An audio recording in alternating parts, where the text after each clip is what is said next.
Chers amis, je vous salue tous au nom de notre Seigneur Jésus-Christ. Que la paix, la bonté, la miséricorde et la compassion de notre Seigneur soient avec vous.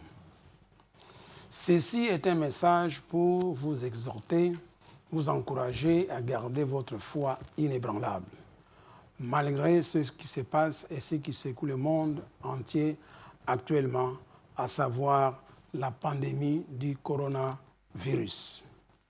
Que votre cœur soit ferme et confiant en l'Éternel, en sa parole. Ne craignez point les mauvaises nouvelles.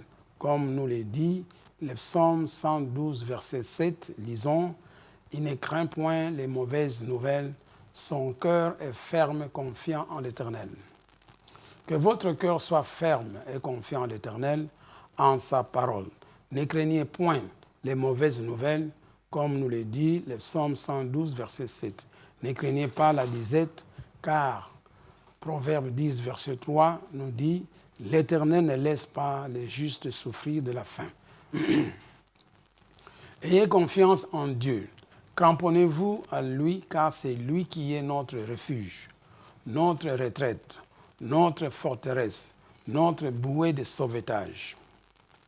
Ne laissez pas l'inquiétude, l'angoisse, la peur vous envahir, car il est dit dans sa parole que l'Éternel te soutient dans sa droite triomphante. Faites du psaume 91, versets 1 à 10, votre confession quotidienne, en dehors de toutes les confessions dont nous disposons déjà, à savoir la confession de la parole de Dieu numéro 1, la confession de la parole de Dieu numéro 2, les attributs de Dieu, le Père, Dieu le Fils, Dieu le Saint-Esprit, et les épreuves, tentations et tribulations, etc. Celui qui demeure sous l'abri du Très-Haut repose à l'ombre du Tout-Puissant. J'ai dit à l'Éternel, mon refuge et ma forteresse, mon Dieu en qui je me confie, car c'est lui qui te délivre du filet de l'oiseleur, de la peste et de ses ravages. Il te couvrira de ses plumes et tu trouveras un refuge sous ses ailes. Sa fidélité est un bouclier et une cuirasse. Tu ne craindras ni les terreurs de la nuit, ni les flèches qui volent de nuit, ni la peste qui marche dans les ténèbres, ni la contagion qui frappe en plein midi. Que 1000 tombent à ton côté et 10 000 à ta droite, tu ne seras pas atteint. De tes yeux seulement, tu regarderas et tu verras la rétribution des méchants. Car l'Éternel, tu es mon refuge, ô Éternel. Tu fais du Très-Haut ta retraite. Aucun malheur ne t'arrivera, aucun fléau coronavirus n'approchera de ta maison. Prenez pour appui l'Éternel des armées, Jésus-Christ de Nazareth. Confiez-vous en lui. Selon Jérémie 17, versets 7 à 8. Béni soit l'homme qui se confie dans l'Éternel et dont l'Éternel est l'espérance. Il est comme un arbre planté près des eaux et qui étend ses racines vers le courant. Il n'aperçoit point la chaleur quand elle vient et son feuillage reste vert. Dans l'année de la sécheresse, il n'a point de crainte et il ne cesse de porter des fruits. Coronavirus est un fait réel. Certes, on ne peut pas le nier, mais que cela ne devienne pas le sujet des conversations les plus utiles. Ne donnez pas vos oreilles à tout ce qui se raconte à la cité, mais suivez les instructions des autorités publiques ainsi les conseils prodigués par le corps médical sur les moyens de se protéger du virus. Profitez de tout votre temps libre pour lire plus la Bible, louer, confesser la parole de Dieu, prier en esprit, adorer le Seigneur.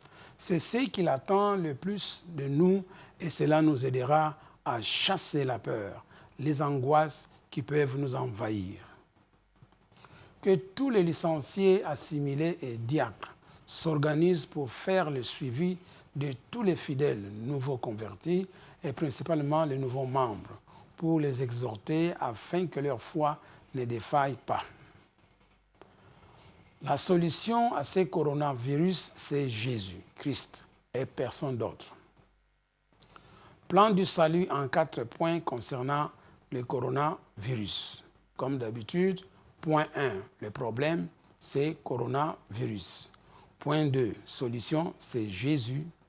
Point 3, la décision, bien sûr, appartient à l'homme de croire que Jésus est la solution au coronavirus. Point 4, résultat, disparition, éradication du coronavirus. Tu échapperas au coronavirus et tu donneras la gloire à Dieu le Père au nom de Jésus.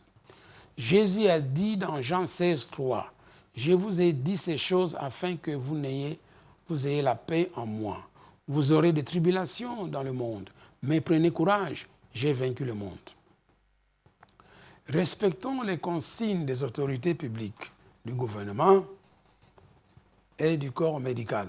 Ne murmurez pas, surtout contre le président de la République, Félix Antoine Tshisekedi. Au contraire, prions pour lui, selon Romains chapitre 13, versets 1 à 7. Lisons, « Que toute personne soit soumise aux autorités supérieures, car il n'y a point d'autorité qui ne vienne de Dieu. Et les autorités qui existent ont été instituées de Dieu. C'est pourquoi celui qui s'oppose à l'autorité résiste à l'ordre que Dieu a établi. Et ceux qui résistent attireront une condamnation sur eux-mêmes. Ce n'est pas pour une bonne action, c'est pour une mauvaise que les magistrats sont à redouter. Veux-tu ne pas craindre l'autorité?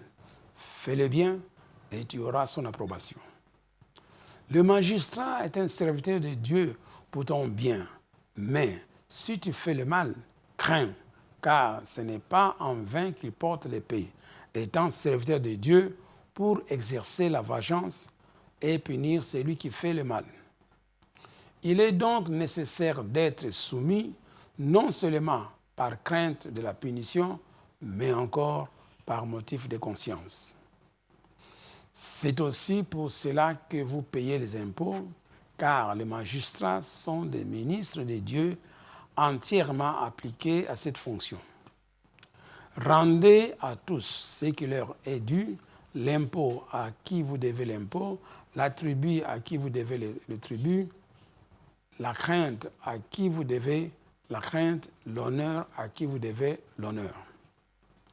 L'année 2020 a été proclamée année de sacrifices et de miracles. N'est-ce pas? Alors, croyez que vous avez déjà votre miracle de guérison, de bonne santé et commencez à remercier le Seigneur et prier en langue.